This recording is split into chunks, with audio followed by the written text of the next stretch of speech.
Hello, everyone, and welcome back to another episode of The Process. I am recording this on a Thursday morning, and it has been a pretty slow morning so far, but we are really setting up a more consistent routine for the year and making sure that Thursday mornings are protected for me to do some deep content creation and reflecting and writing and all of these things. And so I had an idea and I wanted to jump on and record while it was fresh in my mind. And I thought we could chat about it together. So this is something that's pretty front of mind for me, or top of mind for me, the last few days, because it has come up at least twice, if not three times, in conversation, in one-on-one conversations I've been having with people. And it's interesting. It's an interesting one. So let's dive into it. The thing I want to talk about today is how we often will make decisions based on not wanting to let others down. We want to, make sure that we are not hurting other people's feelings. We're not disappointing them. We're not letting them down. We're not making them unhappy, either in general or with us, and what the cost of that really is. What happens when we prioritize this in our decision making versus prioritizing not letting ourselves down. And so I was thinking about, where does this come from? Why do we do this? Why is this something that so many people struggle with? I think there's a couple elements to it. One element, I think, is a genuine care for other people. The fact that we don't like seeing other people upset. We don't want other people to hurt. We don't want other people to feel disappointed. And I think there's an element of that that's really lovely, like, a human trait that is great to have. You want to make sure that you are considerate of other people's feelings and of their experience.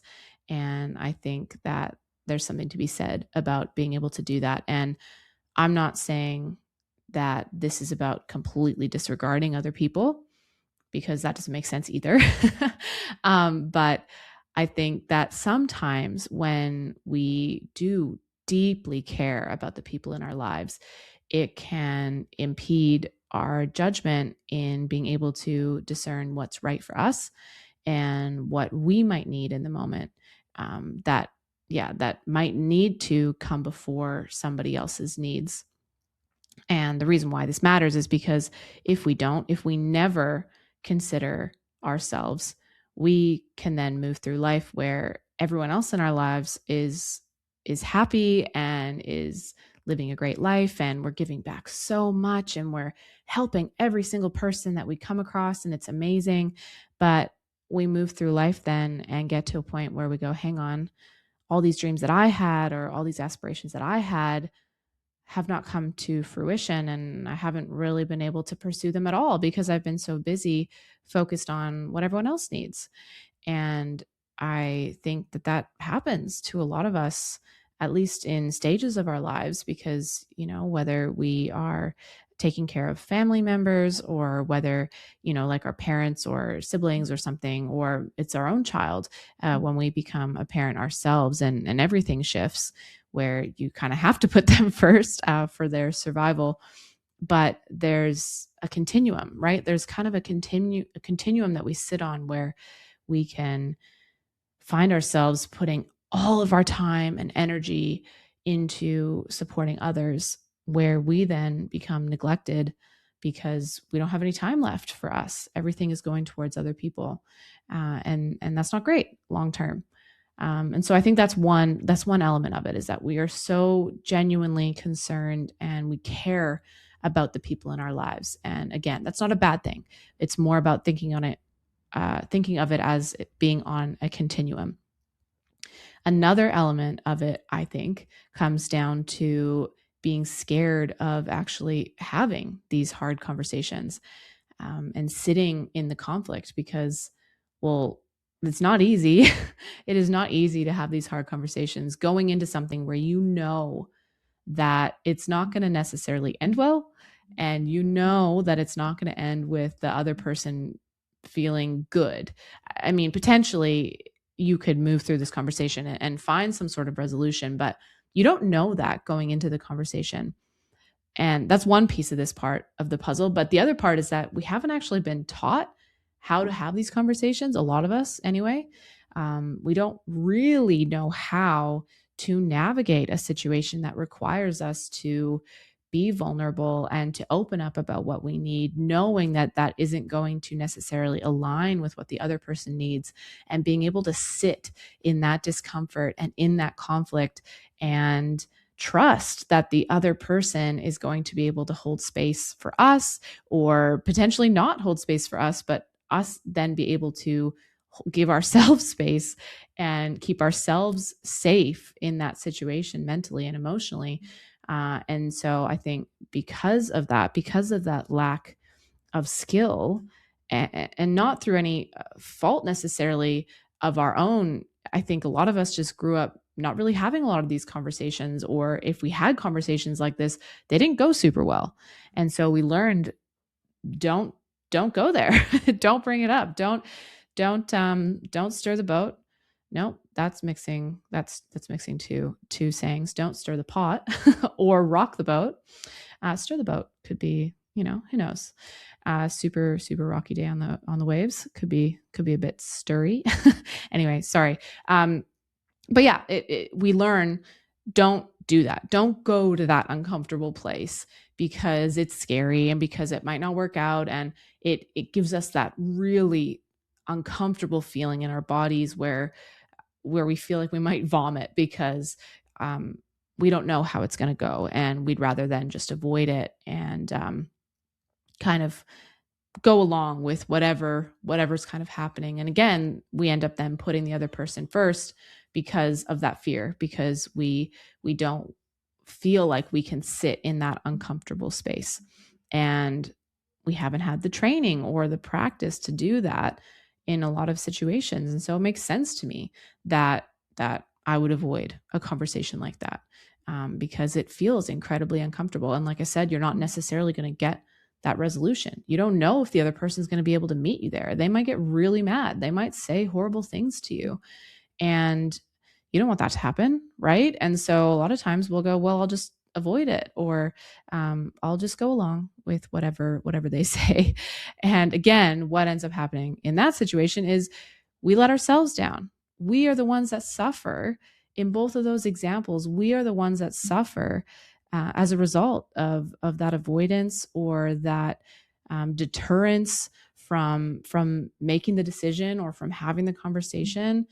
And I think that the long-term implications of that, in my opinion, are much worse, because it starts out coming from a place of, I really care about this other person, or I don't want to upset this other person. I don't want to have this hard conversation, and I don't want them to feel disappointed. I don't want them to feel angry or let down or neglected, or um, whatever it may be. And so short term, it feels like we're maybe doing the right thing by putting them first. And it might even feel, noble. It might even feel selfless. And I would argue at some level it is. It is. But who pays for that? Where's the cost? Where does that end up? Where does that leave us? If I think more long term in situations like this, consistently what I see is that while we spend all this time and energy protecting others and serving others and prioritizing others, the person who suffers the most is us. The person that gets the most let down and the most disappointed is us. And in my own experience, and in the conversations that I've had with friends recently around this, is that when we repeatedly do this, when we repeatedly put off making the decision, or we don't do or say what needs to be said, what ends up happening over time is that it builds this level of resentment and bitterness and anger and mistrust, and just this negativity around whatever the situation is. And then ultimately, I would argue that that leads to other people being disappointed or let down anyway, because we aren't showing up as the best version of ourselves. We aren't moving through life in the way that we want to. We aren't able to serve those people to the capacity that we want to, because there's this element internally where we're like, oh, this isn't aligned with what I actually need or what I want or what I see for myself, or, this dream that I have that keeps getting put on the back burner because of your needs and your needs and your needs and your needs. And I'm so caught up in worrying about what all you guys need that I'm not having any time to actually think or act on what I need. And so then in the long run, if you think about it that way, everyone gets let down. Everyone ends up not being happy because nobody's really getting what they need out of the situation, because it has to start with you. It has to start with you being able to recognize this isn't working for me. I need to do something different. And then being able to act on that and being not necessarily okay with other people being disappointed, but kind of. I mean, kind of. There's a way that you can do it with kindness, and there's a way that you can do it where you're still holding space for that person. But most importantly, you're holding space for you.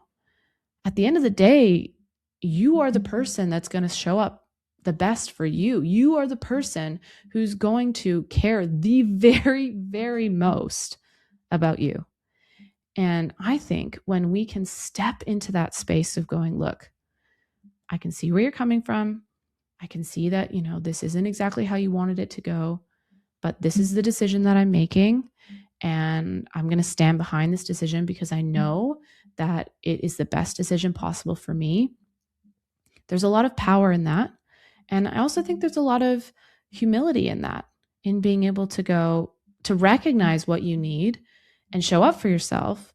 Because when you feel like you can show up for yourself and you can trust yourself and make decisions based on what you need, all of that energy that was going towards worrying about other people and feeling resentful or angry towards other people is now going to be able to be put towards serving other people.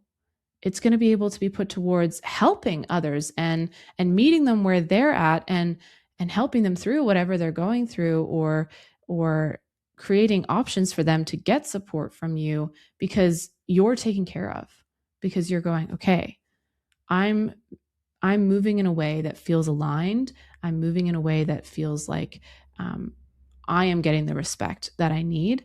And yeah, other people are going to be let down by that because you can't do everything. You can't serve everyone all at once at the expense of yourself. But I think that the more that we can flex the muscle of being able to, have these hard conversations, make these hard decisions, move a little bit down that continuum away from prioritizing everyone else and being able to take care of ourselves and prioritize ourselves, the more that I think it actually opens up more space to be able to help others in the way that we want to anyway. And this has been a pretty common theme that's been coming up in these conversations of people saying to me, I did something really scary and I said no to someone that previously I would have said yes to, and then they would have canceled on me or changed plans on me or done something where then I ended up feeling frustrated or let down, or there was a big gap in my schedule because they canceled last minute. And so this time I said no, and it was scary as hell to do it, and it felt totally counterintuitive to how I would normally move. But it is such a breakthrough moment to have these experiences where you say no, or where you make a decision that is right for you, because it's going to give your brain that evidence and your nervous system that evidence that it's okay. It's okay for other people to have emotions, and you don't have to manage their emotions. Like I said, you're still showing up with kindness. You're not being a dick about it. You're still being kind and you're still showing up authentically, but you're making sure that you have space in this puzzle of your life. And then by doing that, people are going to be attracted to that as well. And they're going to want to be in your sphere, and they're going to want to be a part of what it is that you're doing. And you're going to be able to give and give and give way more of yourself, because you're feeling just way better knowing that you're moving in alignment. And look, all of this is easier said than done. Like I said, just had a conversation yesterday where a friend of mine did this, said no to someone, and it didn't end up going perfectly. You know, someone was upset, but she was able to hold that space for herself. And I think she felt pretty empowered through that experience. And it was inspiring for me to hear too. And I was so honored to be included in that conversation, and getting to see her move through that. Because I think the more, like I said, we can flex that muscle, and the more that we can show up for ourselves, the more we're going to be able to show up for others. And we can stop worrying so much about letting others down, and make sure that the one person that does not get let down by our decisions and our actions and our thoughts and our beliefs is us. So that's it for today's episode. I hope that you found this helpful in some capacity. I'd love to hear your thoughts. You can send me a DM or comment on the video. And I would love it if you could subscribe to our YouTube channel, give us a review on Spotify or Apple if you are listening. And I cannot wait to see you in the next one.